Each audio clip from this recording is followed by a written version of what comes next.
Добрый день, компания Прогресс Авто. Сегодня на обзоре у нас мини-трактор Kubota ASTI A14, трехцилиндровый, 14-сильный, вот такой красавчик, малыш.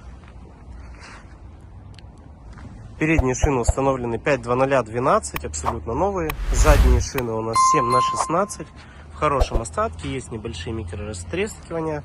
Навеска на данном тракторе двухточечная, с гидроцилиндром. Есть настройки по автогоризонту, подъем опускания, пониженная, повышенная, 3 передачи вперед, 1 назад, вал отбора мощности, 2 передачи вперед, 1 задняя передача на вал отбора мощности. Наработка мини-трактора 530 моточасов, вот такой красавчик, пройдемся по его размерам, габаритам. Ширина по переду 94, по заду 97.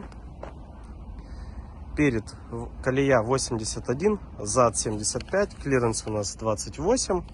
Длина мини-трактора от переднего бампера по задние колеса 200, высота по рулю 1,20 м. Компания Прогресс Авто.